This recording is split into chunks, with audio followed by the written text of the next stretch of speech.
우리 성도 여러분 안녕하십니까?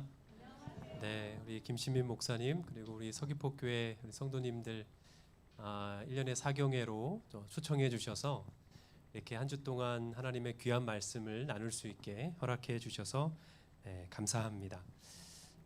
이 한 주 동안 저희가 이 개인적 신앙부흥의 단계라는 주제로 함께 말씀을 나눌 텐데요. 여러분들께 꼭 호소드리고 싶은 것은 이번 기회에 이 책을 꼭 정독하시기를 부탁을 드리고 추천을 드립니다. 우리 협회장님께서 협회 내에서 이 주제를 가지고 이제 사경회를 하기를 이제 작년 이제 4분기부터 이제 이 책을 목사님들에게 미리 주시고 함께 이 주제를 연구하자 이렇게 제안을 해 주셨습니다.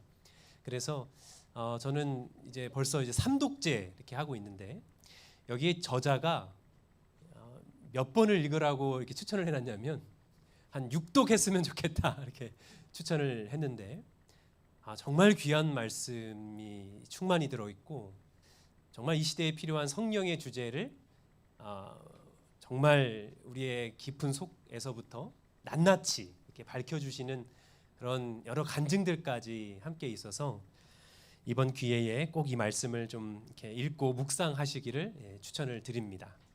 그래서 저는 여기 이게 목차를 보시면 목차가 이렇게 되어 있습니다. 1장은 예수님께서 주신 가장 귀중한 선물, 그리고 2-A장이 우리가 당면한 문제의 근간은 무엇일까, 그리고 2-B장 육신적 신자들의 주된 문제는 무엇일까, 그리고 3-A장이 우리의 문제의 해결책이 있을까, 그리고 3-B는 성령 침례와 성령은 어떤 관계일까, 그리고 4-A가 변화가 일어나기를 기대할 수 있을까, 4-B는 성령을 구하지 않으면 무엇을 잃을까, 5-A가 실질적 체험을 얻는 비결, 5-B는 성령 충만을 확신하는 기도, 그리고 6장이 마지막으로 성령이 충만하면 어떠한 경험들이 기다리고 있을까라는 이 목차들로 구성이 되어 있습니다.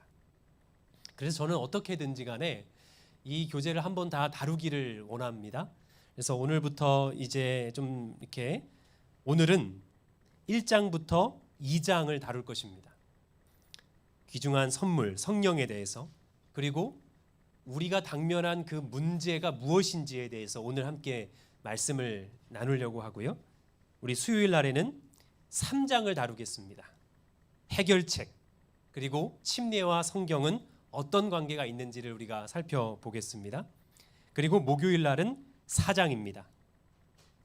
변화가 일어나기를 기대할 수 있을까? 그리고 성령을 구하지 않으면 무슨 일이 일어나게 될까? 이게 목요일 날 주제고요. 그 다음에 금요일 날은 5장 실질적 체험과 성령 충만의 비결, 이 주제에 대해서 저희가 함께 나누고요. 안식일 날에는 이제 6장이죠. 이렇게 성령 충만한 사람들이 어떠한 경험들이 있을까에 대해서까지 저희가 함께 나누어 보도록 그렇게 하겠습니다. 그래서 이 책자가 두껍지 않기 때문에 충분히 이렇게 읽으시기에 부담 없이 읽으실 수 있을 거라고 생각이 되어집니다. 그래서 오늘은 1장과 2장, 요 총 3장을 이렇게 합쳐가지고 함께 말씀을 나누도록 하겠습니다. 여러분, 저자는 서론에서 이렇게 시작을 합니다. 내가 믿기로는 이 동일한 영적 원인이 현재 우리 교회가 당면한 복잡한 문제들, 특별히 지역교회와 세계 교단에서 신자들 개인이 당면한 문제들의 배후에 자리 잡고 있다. 그 영적 원인은 바로 무엇이래요? 성령의 결핍이다라고 이 서론에 정의하고 있습니다. 이 말을 바꿔 말하면 개인의 문제들, 가정의 문제들, 그리고 교회 안에 있는 모든 문제들의 배후에는 뭐가 있다는 거예요? 성령의 결핍이 있다. 이것을 먼저 이 저자는 이제 규정하고 규명하려고 하는 것이죠. 그래서 오늘 첫 시간인데 좀 무겁지만 정말 우리 안에 성령이 있는가?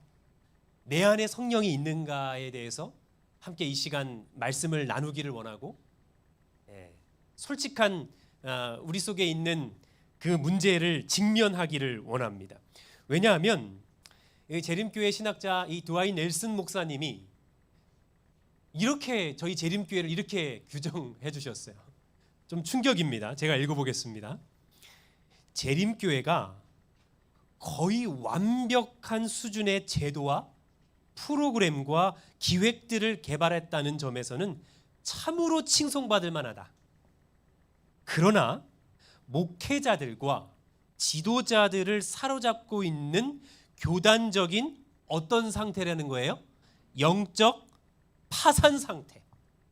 다시 말하면 성령의 결핍을 우리가 솔직히 뭐하지 않으면, 신하지 않으면 우리는 형식 의존적 구렁에서는 결단코 빠져나올 수 없다. 이렇게 우리를 이렇게 규정하였습니다. 저는 이 말씀이 굉장히 충격으로 와닿습니다. 굉장히 충격이에요. 왜냐하면 우리 스스로 우리의 존재를 규정하는 것, 규명하는 것 사실 쉽지가 않습니다. 여러분, 내가 보는 내가 정확할까요? 다른 사람이 보는 내가 정확할까요? 여러분 어떠십니까? 여러분 스스로 볼 때 여러분이 제일 정확하십니까?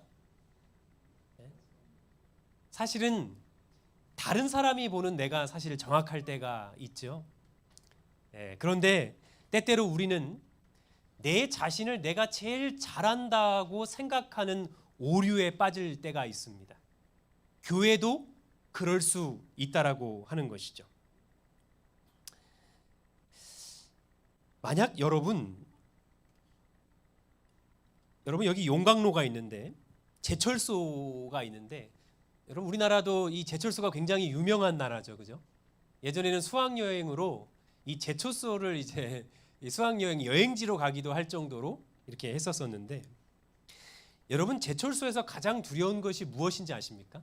제철소는 이 용광로가 꺼지는 것이 가장 심각한 문제라고 합니다.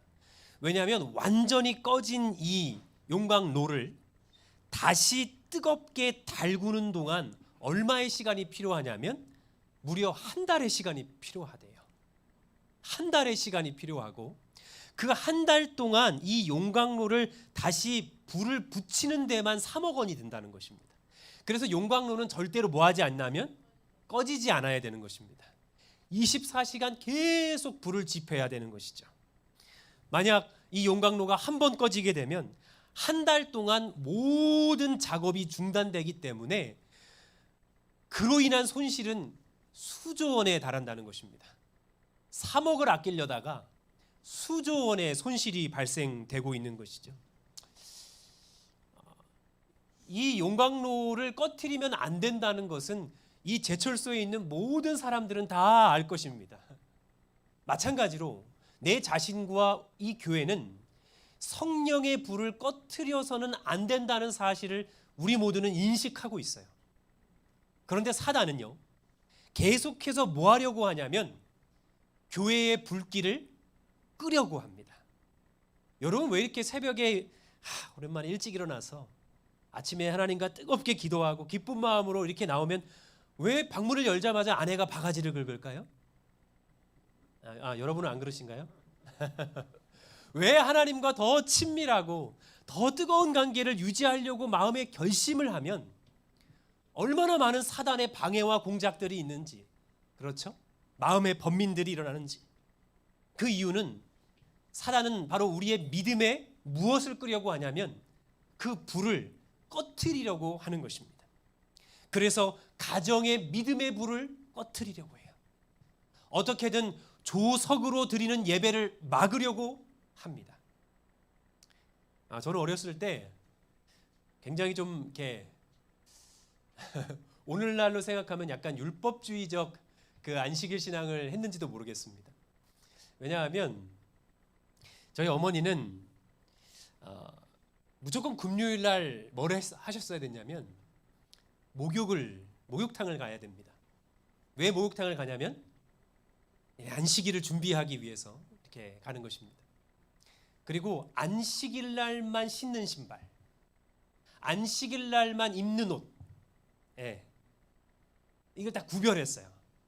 그리고 그 당시에 제가 어렸을 때는 은행 가서 새 돈을 쉽게 바꿀 수 없었기 때문에 금요일 날 진풍경이 하나 있는데 저희 어머니가 맞습니다. 1,000원짜리를 다리미질을 해가지고 그것을 빳빳하게 이렇게 다리미질을 하셨어요. 그래서 제가 이제 어머니한테 그 돈을 받아서 그거를 꾸기면 혼나는 것입니다. 절대로 꾸기면 안 되는 거예요. 왜요? 그 돈은 하나님께 드려질 헌물이기 때문에 그런 것입니다. 굉장히 이게 엄하게 안식일 교육을 받았습니다. 아침에 일어나서 밥은 못 먹어도 아침 예배는 드렸어야 됐습니다. 그런데 오늘날 이제 목사인 가정이지만 아침에 여기 이제 증인이 있기 때문에 제가 거짓말도 못 하잖아요. 피곤하다는 핑계, 때로는 다른 일들 때문에 하나님께 드려져야 될 아침의 제단들이 이 멈추는 일들 얼마나 많이 있겠습니까? 왜냐하면 사단이 그렇게 우리를 방해하고 있다고 하는 것 때문에 그렇습니다. 그래서 스가랴 4장 6절에는 만군의 여호와께서 말씀하시되 이는 힘으로 되지 아니하며, 이것은 너희들의 힘으로 되는 것이 아니고 너희들의 능력으로 되는 것이 아니라 뭐라는 거예요?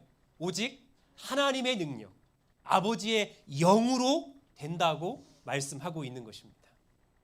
여러분, 이것이 오늘날 성령이 그토록 중요한 이유인 것입니다. 자, 오늘 이 교재 가운데 저자는요, 세 사람의 유형을 저희에게 소개를 합니다. 그런데 이 세 사람을 어떻게 표현하고 있냐면 자연인과 그리고 영적 신자와 육신적 신자로 이렇게 구분을 하였습니다. 그런데 이 구분은 이렇습니다.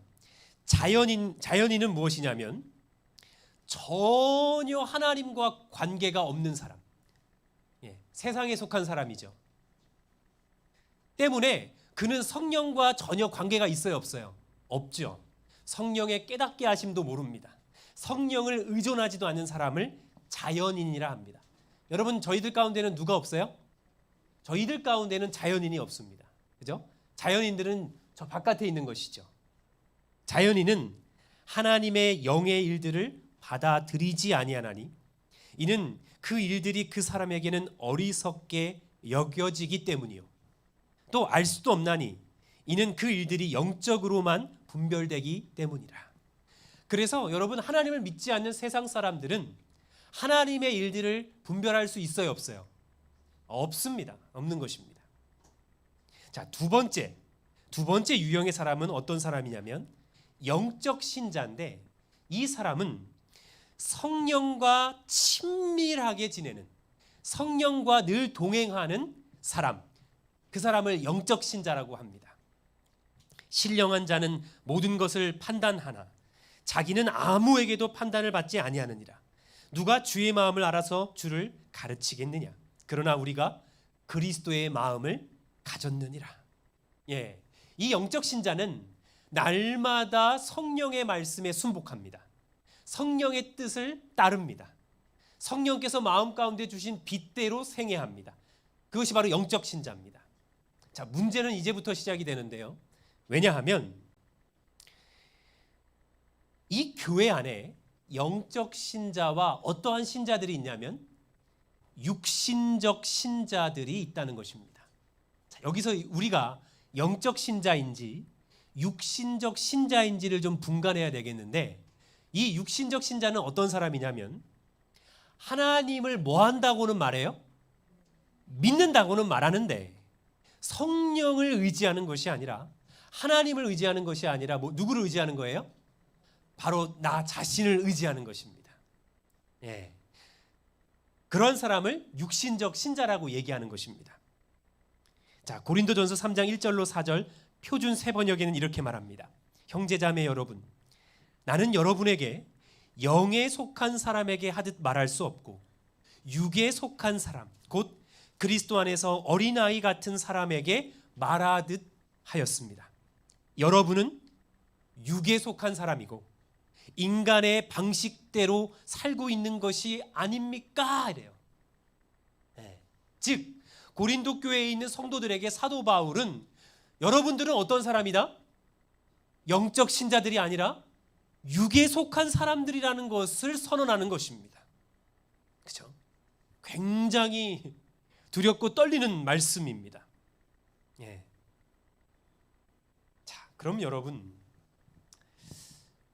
우리는 영적인 신자인가요? 육신적인 신자인가요? 오늘날 교회는 반드시 세 무리가 아니고요, 두 무리가 존재합니다. 좁은 길로 가는 사람, 큰 대로로 가는 사람, 영적인 신자, 육신적인 신자가 존재한다는 것입니다. 그런데 이것이 왜 이렇게 중요하냐면 바로 마태복음 7장 22절로 23절에 있는 이 말씀 때문에 그렇습니다. 그날에 많은 사람이 나더러 주여 주여 우리가 주의 이름으로 선지자 노릇하고 귀신을 쫓아내고 많은 권능을 행하지 않았습니까? 하나님, 저희가 교회에서 여러 봉사의 사역들 하고 열심히 신앙생활하지 않았습니까? 그때 뭐라 그래요? 내가 그들에게 밝히 말하되 내가 너희를 도무지 알지 못하니 불법을 행하는 자들아 내게서 뭐하라? 떠나가라. 떠나가라.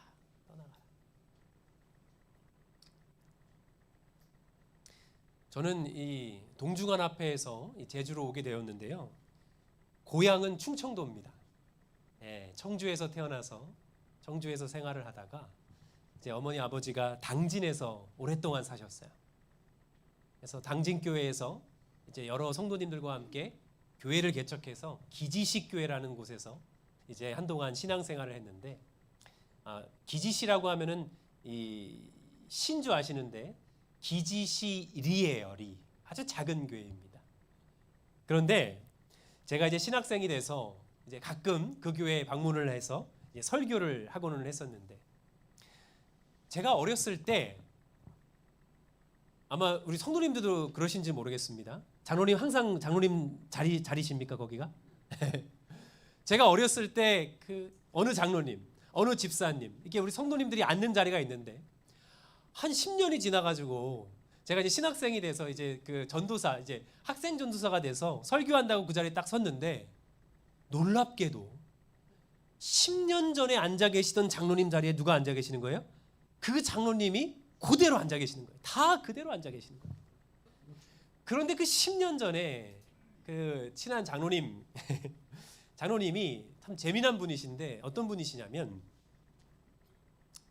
대농을 하시기 때문에 새벽부터 이제 참 이렇게 일이 많으십니다. 그래서 교회에 오시면 항상 뭐 하시냐면 주무셔요. 항상 주무셔요. 근데 이분이 얼마나 이 열심히 있으신지 농사하다가도 예배 시간 되면 뛰어가서 절대로 그대로 안 오고요. 꼭 씻고 오셔요. 그래서 어느 때는 이거를 잘 마르지를 않아가지고 그 수건을 닦질 않아가지고 머리는 감았는데 여기서 물이 뚝뚝뚝 떨어지는 채로 와서 예배를 드립니다. 근데 오시면 뭐 하는 거예요? 주무시는 겁니다. 주무셔요. 그런데 이분은 그냥 이렇게 곤히 주무시는 게 아니라 모든 성도들이 다 알 만큼 크게 주무세요. 어떻게 주무시는 거죠? 코를 골 때도 있고, 이 머리를 가만히 못 놔두고 이렇게 조시는데, 놀랍게도 예배가 끝나면 벌떡 일어나셔서 맨 뒤에 가셔서 악수를 격하게 하시는 겁니다. 그리고 나서 그때도 그랬어요. 뭐라고 하시냐면 항상 멘트가 똑같아요. 말씀의 은혜를 많이 받았습니다. 이러는 거예요. 제가 어렸을 때, 중학생 때 진짜일까? 왜냐면 그때도 뭐 하셨으니까. 졸면서 말씀을 들으셨. 근데 이제 제가 이제 신학생이 돼서 그 교회의 첫 이제 출신 이제 신학생이 아닙니까? 설교를 하는데 그 장로님이 또 어디에 앉아 계시는 거예요? 그 10년 전에 앉아 계시던 그 자리에 앉아서 또 뭐 하시는 겁니까? 또 졸고 계시는 겁니다. 이제 워낙 이제 친하고 가족 같으니까 마음속으로 웃으면서 이제 설교를 마치고 이제 단을 내려갔는데, 역시나 끝나자마자 일어나셔 저 끝에 가셔가지고 이제 교인들하고 다 악수를 하는데 저보고 창교전도사, 그다음 뭐라고 하는 거예요? 말씀의 은혜를 받았다는 것입니다. 그래서 제가 이제 물었어요. 장로님, 제가 오늘 무슨 설교했는지 아세요? 친하니까. 그랬더니 갑자기 어떻게 하시냐면 어버버버버버버 이렇게.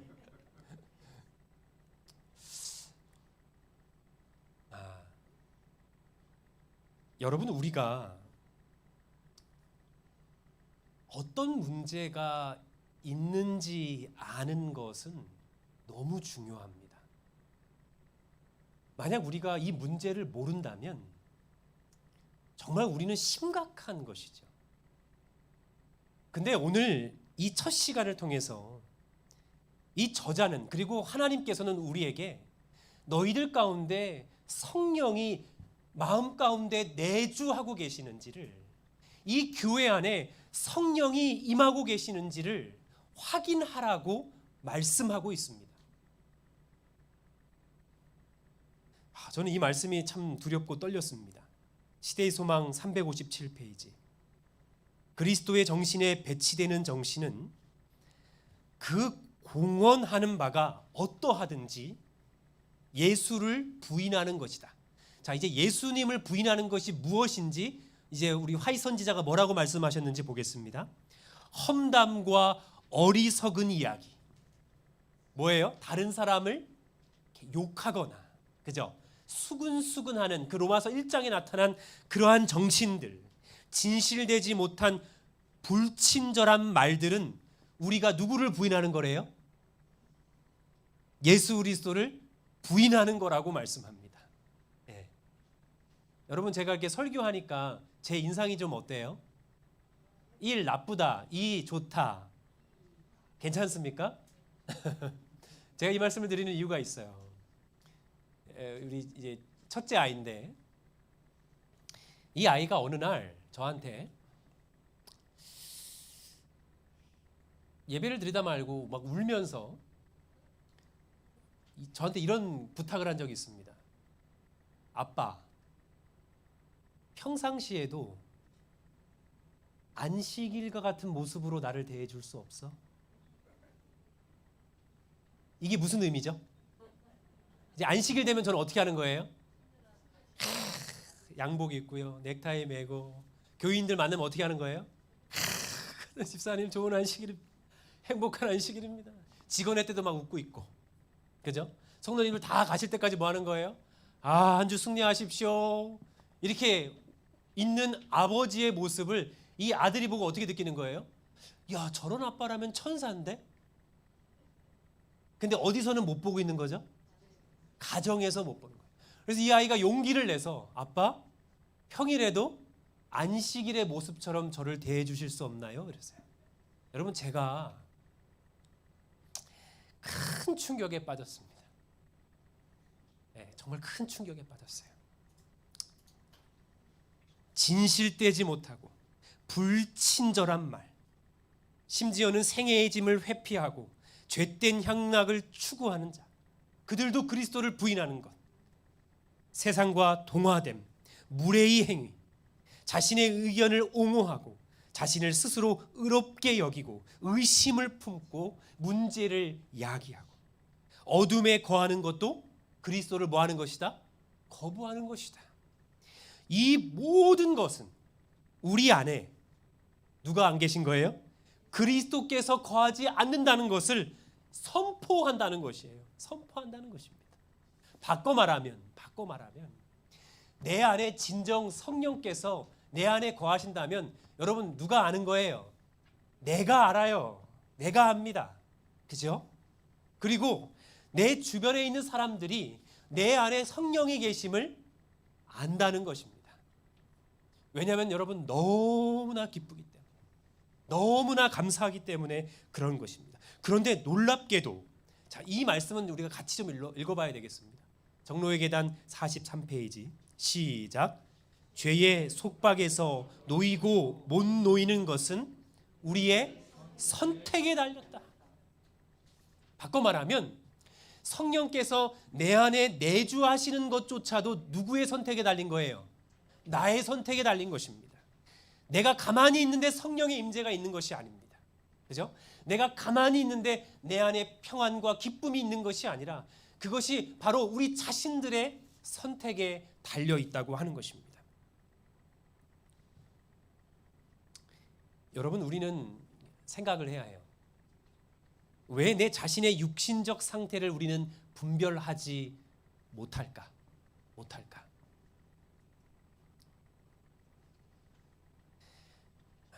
얼마 전에 저희 아내가 허리를 다쳤어요. 해가지고 이제 병원에 가게 됐는데 MRI를 촬영을 했더니 이 꼬리뼈부터 1번, 2번, 3번, 4번까지 그 퇴행성 디스크 판정을 받았습니다. 예. 그래가지고 그 뭡니까? 주사기 깊은 걸로 여기다 넣어가지고 그 디스크를 뭐 집어넣는 무슨 시술을 받았어요. 근데 저희 아내가 이런 얘기를 하는 거예요. 여보, 내 주환이 날 때보다 더 아팠어 이러더라고요. 그 주환이 날 때는 첫 아이 날 때는 그 자연분만으로 그 무통주사도 안 맞고 났거든요.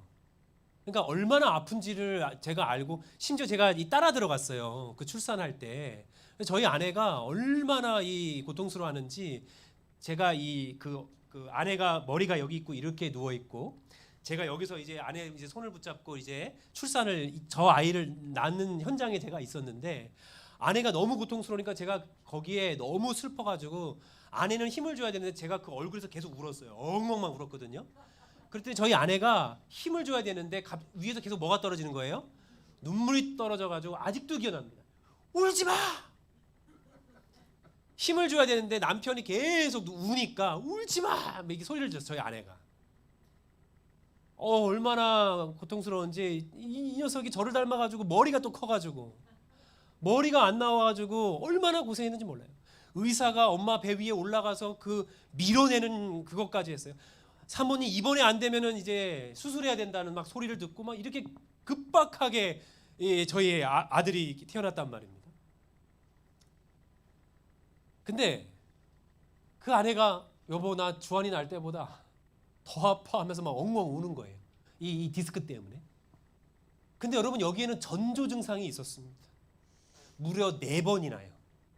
한 번은 무거운 걸 들다가 삐끗했습니다. 병원에 갔어요.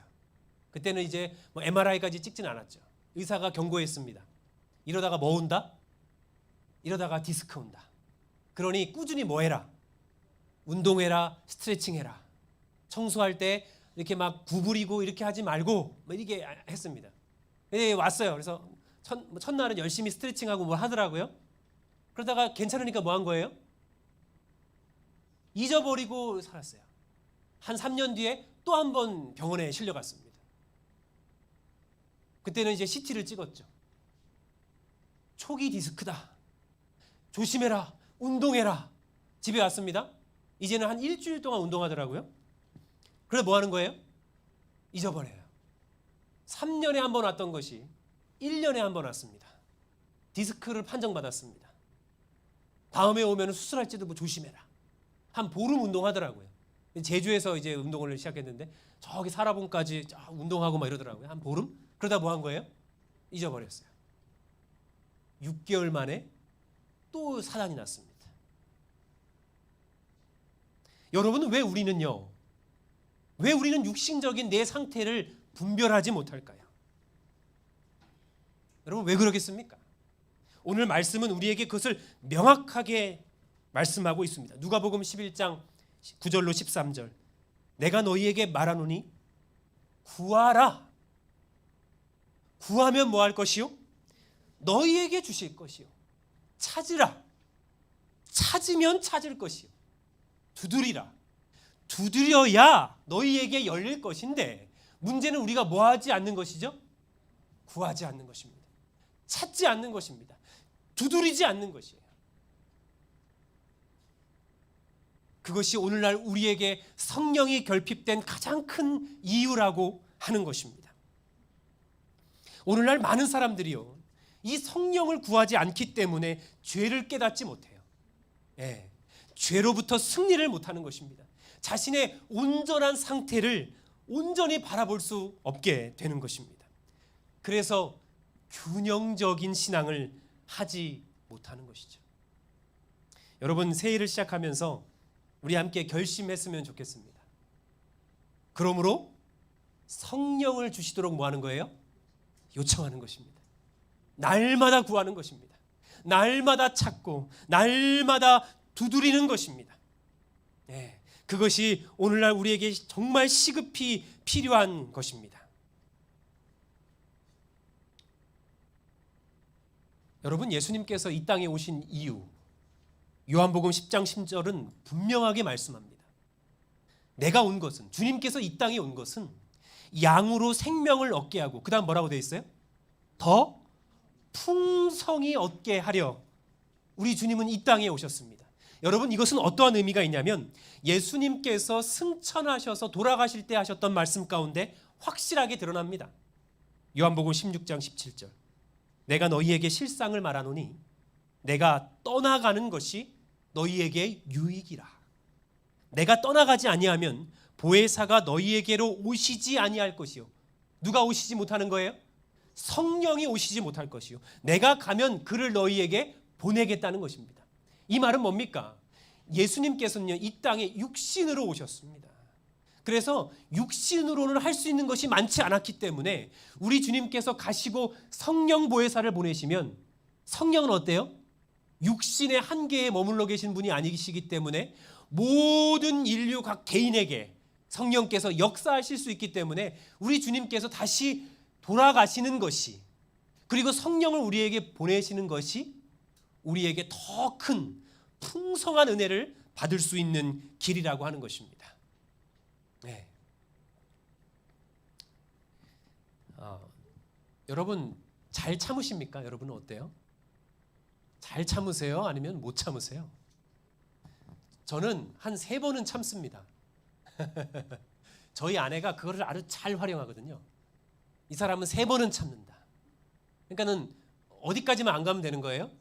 3번 전까지 항상 안 가게 줄다리기를 잘 타는데, 저희 아이들에게도 제가 예를 들어서 이제 좀 못되게 행동을 하면 주하나 그러지 마 이렇게 얘기를 해요.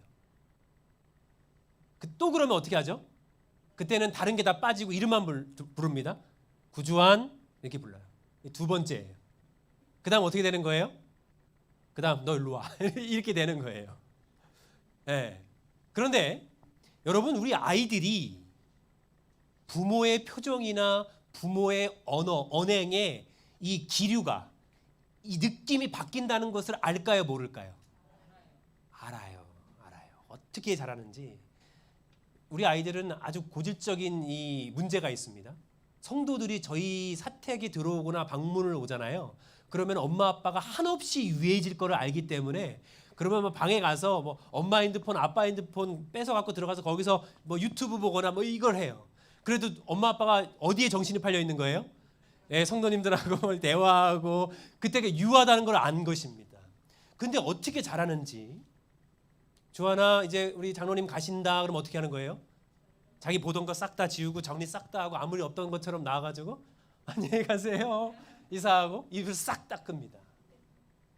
그러면 한동안 이렇게 쳐다봐요. 그러면 뭐라, 아니야 나 아무것도 안 했어. 그걸 느껴요, 못 느껴요? 느껴요. 네. 자, 그런데 여러분, A.W. 토저라고 하는 이 박사가 정말 의미심장한 말씀을 하셨는데, 초기 교회와 종말 교회에 큰 차이가 있는데, 종말 교회는 어떤 특징이 있냐면 하나님께서 오늘날 우리의 교회로부터 성령을 거두어 가신다고 해도 95%는 교회 활동을 그대로 지속할 것이고, 심지어 교인들은 성령이 거두어져 가도 느낀다, 못 느낀다? 못 느낀다. 그런데 하나님께서 초기 교회로부터, 그 성령 부흥이 있었던 오순절 초기 교회로부터 성령을 거두어 가셨다면 95%의 교회 활동은 즉시 중단되었을 것이고, 교인들은 바로 이 변동을 알았을 것이다, 몰랐을 것이다? 알았을 것이라는 거예요. 왜요? 그들은 영적 신자들, 늘 성령과 교통하고 있었던 신자들이기 때문에 성령이 거두어져 간다는 것을 즉각 알았다는 것입니다. 예, 알았다는 거예요. 초기 문집, 마지막 날 사건들. 여러분, 이러한 종말적인 기별 가운데 보면 오늘날 시대는 점점 뭐하는 시대입니까? 성령이 거두어져 가는 시대라고 말씀하고 있어요. 그렇기 때문에 우리는 정말 두렵고 떨림으로 우리 개인의 신앙과 우리의 가정의 신앙과 교회의 신앙을 위하여 여러분 성령을 간구해야 되지 않겠습니까? 왜냐하면 이 종말 백성들에게는 하나님께서 약속하신 늦은 비 성령을 부어주시겠다고 약속하지 않으셨습니까? 여러분, 이제 우리는 말씀을 좀 즈음하면서요, 우리가 당면한 문제의 핵심을 좀 규명하기를 원합니다. 여러분, 저는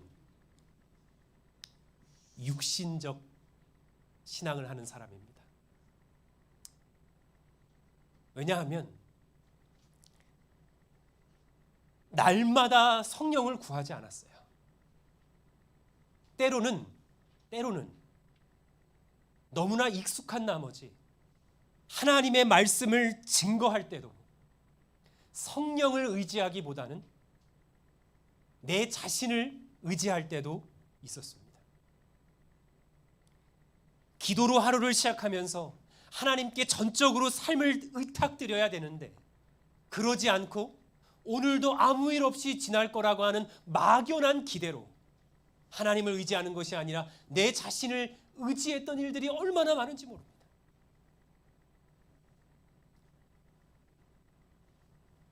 육신의 생각은 하나님과 원수가 되나니 이는 하나님의 법에 굴복하지 아니할 뿐 아니라 뭐예요? 할 수도 없는 것입니다. 아하, 내가 왜 하나님을 의지하지 못했는지, 내가 왜 전적으로 내 인생을 하나님께 의탁드리지 못했는지, 그것은 제가 성령을 구하지 않았기 때문에, 그죠? 굴복할 수 없는 것뿐만 아니라 원수가 됐다는 것을 알게 된 것입니다. 육신의 생각은 하나님을 대적하는 것입니다. 자, 우리 엘렌 화이트의 기별 가운데 있는 말씀입니다. 마음을 반쯤 바친 그리스도인들은 불신자보다 뭐하다? 더 나쁘다. 이는 그들의 기만적인 말, 이도 저도 아닌 입장, 그러한 일들이 많은 사람을 뭐 한다는 거예요? 실족시킨다는 거예요. 여러분, 저는 꿈이 있어요. 어떤 꿈이냐면 교회 증언 9권에 나와 있는 말씀이 기도의 제목이고 꿈입니다. 그게 일당백이 나오는데 성령으로 회심한 사람, 그리스도를 개인의 구주로 영접한 자들에게 하나님께서 100명의 불신자를 보내시겠다는 그 말씀. 그 말씀이 여러분 오늘날 저희 시대에 있어야겠지 않겠습니까? 그런데 이 육신적 신자들이 문제라는 것입니다. 마음을, 그러니까 라우디게아 교회예요. 차라리 뜨겁든지 차갑든지 그것도 아니고 뭐 한 거예요? 뜨뜻미지근한 것입니다. 뜨뜻미지근한 거예요.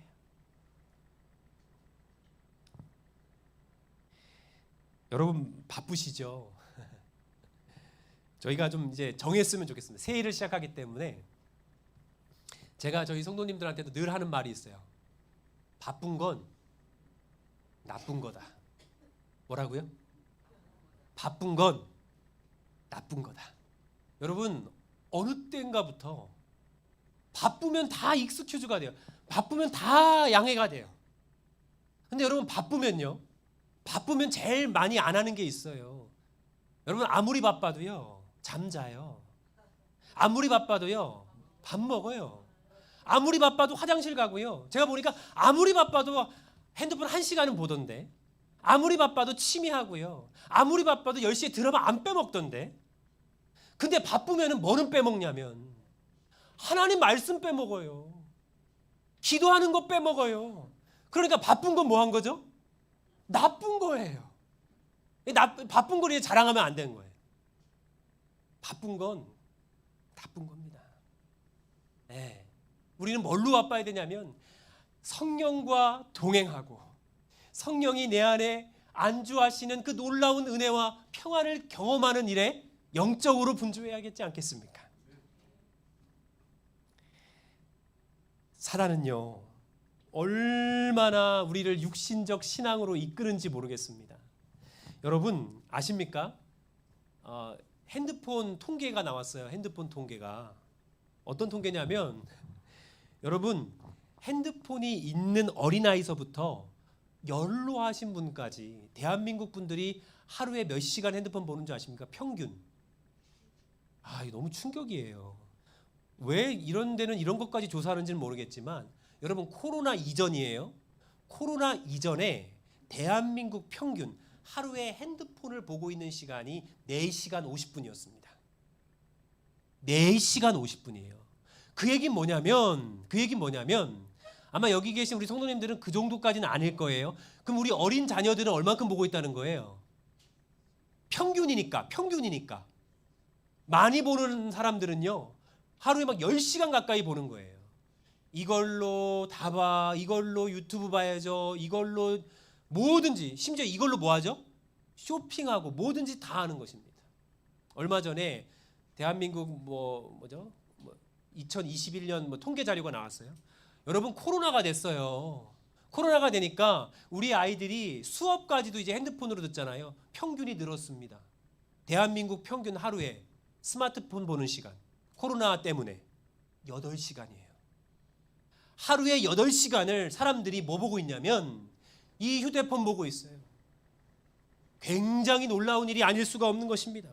이처럼 사단은요, 계속해서 우리를 뭘로 이끄냐면 우리가 영적 신자 되는 것을 그렇게 두려워하는 것입니다. 그러니까 교회 가, 얼마든지 교회 가, 얼마든지 봉사활동해. 그런데 너 잊지 마.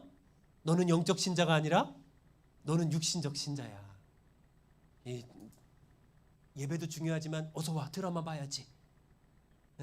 어서 와. 뭐 하는 거예요? 사단은 우리가 교회 다니는 걸 두려워하는 것이 아닙니다. 왜요? 교회를 다녀도 우리를 얼마든지 뭘로 만들 수 있기 때문에, 육신적 신자를 만들 수 있기 때문에, 여러분 그러면 무지가 되는 것입니다. 무지가 되는 거예요. 여러분 제가 목회 초창기 때 나왔을 때 동중원 앞에 경기도에 마석이라는 곳에서 목회 생활을 했는데, 그때 제가 1년차 때 우리 목사님이 저를 얼마나 혹독하게 훈련시키셨는지 저에게 이제 전도사 10계명을 주셨어요. 교회에서 걷지 마라. 여러분 교회에서 안 걸으면 어떻게 해야 되는 거죠? 뛰어다니래요. 그래서 항상 뛰어다녔습니다. 특별히 누구 볼 때, 그 목사님 볼 때 항상 뛰어다녔고요. 전도사는 매일 집집 방문해야 된다 그래가지고요. 마석시대 집집 방문 얼마나 다녔는지 모르겠어요. 항상 여집사님을 요일별로 바꿔주셨어요. 그래서 오늘은 이 집사님하고 내일은 이 집사님하고 이제 지역 돌아다니는데, 여러분 그 마석의 제일 큰 교회가 어느 교회냐면 신천지 교회입니다. 그 마석에서 화도교회라고 제일 큰 교회가 있었는데 그 교회가 부도가 났어요. 성도들이 다 떠나가지고 제일 큰 교회인데 그 교회를 신천지가 이렇게 구입해가지고 얼마나 크게 했는지. 방문 다니다 보면요, 제일 많이 만나는 사람이 누구냐면 그 신천지 분들이에요. 얼마나 만나는지요. 한 번은요, 서로 방문하다가 같은 아파트를 들어가게 됐는데 경쟁적으로 하다가 길거리에서 쉬다가 만나가지고 거기서 한 2시간을 대화를 하는 시간이 있었어요. 저는 여기 안식일 교회 전도사입니다. 그분이 뭐라 하냐면, 전도사님 안녕하세요. 저는 이 신천지 교회를 다니기 시작한 지 일주일 된 신자라는 겁니다. 제가 너무 충격을 받아가지고요. 일주일 되셨다고? 근데 여기서 뭐 하세요? 집집 방문 다녀요? 이러는 거예요. 얼마나 왜요? 물었어요. 왜요라고 물었어요. 제가 왜요? 거기는 안 그래요? 그래요. 그래서 제가 안 그래요는 말을 못하고 아니요 이렇게 얼버무렸는데, 그분이 저한테 그 신천지 시스템을 쭉 얘기하시면서 뭐라고 얘기를 하시냐면, 신천지에는요 무슨 11금 제도가 있는 줄 아십니까? 시간의 11금 제도가 있어요. 시간의 11금 제도가 있습니다. 안상홍 증인의 거기에도 시간의 11금 제도가 있죠. 그래서 오면 그 신자들은 일주일에 2시간, 하나님께 구별된 시간 2시간을 시간의 11금으로 바친다는 것입니다. 그 얘기 뭐냐면 일주일에 2시간을 나와서 뭐 하는 거예요? 봉사하는 거예요. 대부분 집집 방문입니다. 예.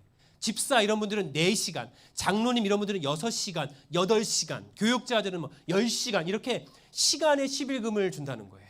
그래서 제가 아니 그러면 어떻게 아직 잘 모르실 텐데 집집 방문을 어떻게 하세요? 그랬더니 그분이 뭐라고 하는 줄 아세요? 성경절 하나, 예화 하나로 시작한대요. 여러분 저희에게 만약에 집사님 성경절 하나와 예화 하나로 시작하세요. 이러면 우리는 뭐랄 거냐면 아유 목사님 제가 그걸 어떻게 합니까? 아마 성경절 100개를 알아도 뭐라 할 거예요? 아유 저는 못합니다. 이렇게 얘기할 겁니다. 아니 성경절 하나는 어떻게 해요? 근데 여러분 너무나 단순합니다. 그분들이요. 성경절 하나를 전했어요. 예화 하나를 얘기했습니다. 근데 그게 되지 않으면 그분들은 뭐라고 하는 줄 아세요? 다음 주에 공부해서 다시 오겠습니다. 그래요. 그리고 정말 다음 주에 공부해서 와요. 이번엔 성경절 2개. 안 되면 3개.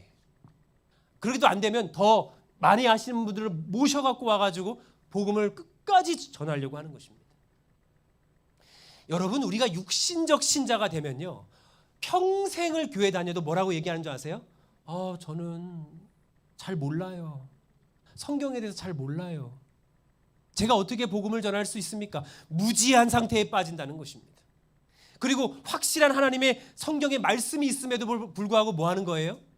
하나님의 말씀을 믿는 것이 아니라 내 감정을 믿어요. 내 감정을 믿어요. 그죠?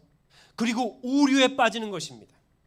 여러분 이것이 왜 무섭냐면 여러분 열 받으십니까? 열 받아요? 우리 큰아들이 먼저 제일 열 받는다. 아빠 때문에 열 받으면 안 되는데. 자, 여러분 우리가 착각하고 있는 게 하나가 있습니다. 그것은 뭐냐면 우리는 열 받을 때 나를 열받게 한 대상을 먼저 찾습니다. 그리고 뭐라고 하냐면 내가 이러진 않으려고 그랬는데 너 때문에 내가 지금 뭐 했다는 거예요? 열이 받았다는 것입니다. 나는 차분하게 운전하고 있는데 갑자기 옆에서 뭐 했다는 거예요? 끼어들어서 열이 받았다는 것입니다. 근데 여러분 아시는 것처럼 성령은 위로부터 임하게 되는 거예요. 그래서 성령이 임한 사람들은요. 열은 여러분 어떻게 되죠? 열이 받으면 발바닥이 열리는 게 아니고 뚜껑이 열리잖아요. 왜요? 열이니까 뚜껑이 열리잖아요. 뚜껑이 열리죠. 여러분 그래서 열은 밑에서부터 올라와서 뚜껑이 열리는 게 사단의 방법이고요. 성령의 방법은 위로부터 임하기 때문에 성령이 충만한 자들은 열을 받는 게 아니라 성령 충만을 경험해서 모세처럼 뭐 하냐면 무릎을 꿇어요. 무릎을 꿇어요. 다시 말하면 여러분 열을 받는 것은요. 다른 사람이 나를 열을 받게 한 게 아니고요. 이미 내 안에 죄의 열이 있었기 때문에 나오는 거예요. 그래서 다른 사람으로 말미암아 내가 열을 받았으면 빨리 눈치를 채야 돼요. 무슨 눈치죠? 내 안에 아직 뭐가 남았다? 내가 죄가 있구나. 내가 아직도 씻겨지지 않는 죄가 있구나라는 것을 깨달아야 되는 거예요. 그래서 하나님께서는 때때로는요. 누구를 붙여주시냐면 평생의 적 아내, 평생의 적 남편, 그리고 성도들을 두셔서 뭘 하시냐면 너가 정말 열을 받는지 안 받는지를 테스트하십니다. 근데 여러분 어때요? 온유하다가도 슬금슬금 뭐가 올라와요? 열이 올라오면 어디가 열리죠? 뚜껑이 열려요. 여러분 저도 그런 경험이 많기 때문에 근데 여러분 뚜껑이 열려보시면 아시죠? 여러분 뚜껑이 열리면은 더 성령 충만해지십니까? 더 막 이렇게 기도 열심히 하시고 더 말씀을 보세요? 아니면 어때요? 다 놓쳐. 때로는요 기도도 내려놓고요 말씀도 내려놓고요 예배해야 하는 신앙 자체를 내려놓을 때가 얼마나 많은지 몰라요. 그때마다 사단은 거봐 이것밖에 안 되면서 너 같은 게 우리를 얼마나 힘들게 하는지 모르는 것입니다. 보십시오. 악의 영들은 사람들을 유도하여 그리스도의 말씀과 선지자의 말씀 대신에 그들 자신의 감정을 따르게 하려고 애쓴다 그랬어요. 계속해서 우리를 뭐 하는 거예요? 끌어내리는 것입니다. 이때 배후에서 무슨 일이 일어나고 있는지 눈치채는 사람은 아무도 없다. 즉 여러분, 우리가 우리의 감정을 주체하지 못하는 일이 있다는 것은 우리의 배후에 누가 있다는 거죠? 마귀, 사단이 있는 것입니다. 사단이 있는 거예요. 그래서 때로는요, 누가 사단의 역할을 할 때가 있냐면, 때로는 여러분, 목사가 그 역할을 할 때도 있어요. 때로는 사랑하는 자녀가 그럴 때도 있고요. 때로는 사랑하는 우리의 성도가 그럴 때도 있는 것입니다. 그렇기 때문에 우리는요, 뭐 해야 되냐면 날마다 그리스도 안에 거하도록 우리는 성령을 강구해야 하는 것입니다. 날마다인 것입니다. 그리스도 안에 거한다는 것은 끊임없이 그리스도의 영을 받는다는 것이며, 그리스도를 섬기기 위하여 자신을 전적으로 굴복시키는 것을 의미한다는 것입니다. 여러분, 어렸을 적에 이 돋보기 가지고 이 빛을 이용해 가지고 이 종이에 불 붙이는 거 하지 않습니까? 근데 여러분, 초점이 뚜렷하지 않으면 어떻게 되죠? 초점이 뚜렷하지 않으면 아무리 돋보기 갖다 대도요, 절대로 거기서 불 안 납니다. 그런데 햇빛만 있고 초점만 뚜렷하면요, 어떤 종이라도 뭐 할 수 있냐면 태울 수가 있는 힘이 있는 것입니다. 여러분, 우리도 마찬가지입니다. 우리의 인생의 초점이 불분명하기 때문에, 그래서 우리의 신앙도 이것도 저것도 아닌 거예요. 네. 그래서 아무런 일도 일어나지 않는 것입니다. 여러분, 우리 안에 얼마나 놀라운 하나님의 은혜가 일어났으면 좋겠습니까? 놀라운 은혜의 기적들을 맛보면 얼마나 좋겠습니까? 네. 얼마 전에 저희 국제교회에 우리 강동명 장로님께서 뇌출혈로 쓰러지셨습니다. 우리 서귀포교회 성도님들도 기도해 주시고 정말 합심하여 기도했어요. 의사가 뭐라고 얘기했냐면, 이 전두엽에서 이제 뇌출혈이 일어났거든요. 이 전두엽 뇌출혈은 흔하지가 않대요. 근데 이 전두엽 뇌출혈은 3분의 1은 사망하고 3분의 1은 재발로 사망하고 3분의 1 정도만 이제 회복해서 태어난다는 것입니다. 여러분, 의사한테 이 얘기를 들었는데 얼마나 천정명령 같은지. 대학 딸 둘이 있는데 막 절규하면서 울고요. 심지어 그 아내 되시는 집사님이 이 남편이 쓰러졌다는 얘기로 김포공항에 갔는데 관광객이 많아가지고 비행기 편이 없어가지고 거기서 막 발을 동동동동 구리고 있는 거예요. 제가 이제 그 장로님 모시고 한라병원까지 가서 수속을 하고 막 이렇게 얘기를 하는 것입니다. 와, 여러분, 우리 성도들과 함께 얼마나 함께 이분을 위해서 기도했는지 모르겠습니다. 정말 합심해서 기도했어요. 근데 여러분, 이분이 얼마 전에 퇴원하셔서 어제 서울로 올라가셨습니다. 여수 요양병원에서 요양하신다고. 근데 이제 의사가 뭐라고 얘기했냐면, 이 한라병원의 이 뇌 전문의가 굉장히 유명하신 분인데, 이 전두엽 뇌출혈로 이렇게 하신 분들 가운데서 회복을 하신 케이스 중에서도 온전하게 회복되는 케이스 자기가 처음 본다고 얘기를 하시는 거예요. 이분이 일어나자마자 뭐 한 줄 아십니까? 그 중환자실에서 일어나자마자 전화로 업무를 보셨어요.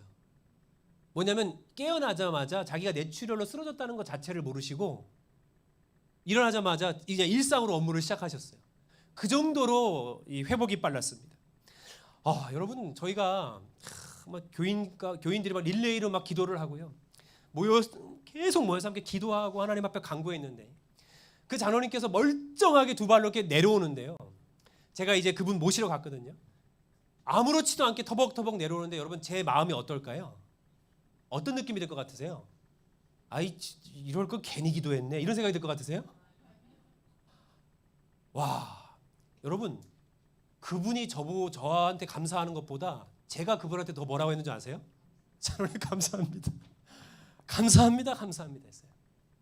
얼마나 하나님의 은혜가 감사하고 기적 같은지. 여러분, 우리가 정말 간절하게 하나님 앞에 간구하고 기도했더니 하나님께서 우리의 구하는 기도를 들어주시는 것을 눈으로 목격을 하는데, 여러분, 그 목격 자체가 얼마나 기적 같고 얼마나 감사하고 놀라운지 말로는 형용할 수가 없는 것이. 말로는 형용할 수가 없어요. 그 딸들이 와서 간증합니다. 우리 아버지가 태어날 수 있었던 이유는 여러분들의 기도 덕분입니다. 분명하고 확고한 목표와 영적 초점이 있다면 여러분, 우리는 반드시 성령의 불을 경험하게 될 것입니다. 여러분이 결심하게 되길 바랍니다. 올 1년 2022년 먼저는 내 개인이 하나님의 성령의 충만한 삶을 살기로 날마다 구하고 찾고 두드리겠노라. 그죠? 그리고 우리의 가정이, 더 크게는 우리의 교회가 성령 충만한 가정과 교회가 되기를 다시 한번 여러분들께 호소드리고 마음에 결심하게 되기를 예수 그리스도의 이름으로 축원드리면서 오늘 말씀을 마치겠습니다. 여러분, 저는 함께 기도하기를 원합니다. 우리 두 분씩 좀 짝을 지셔서 기도하셨으면 좋겠습니다.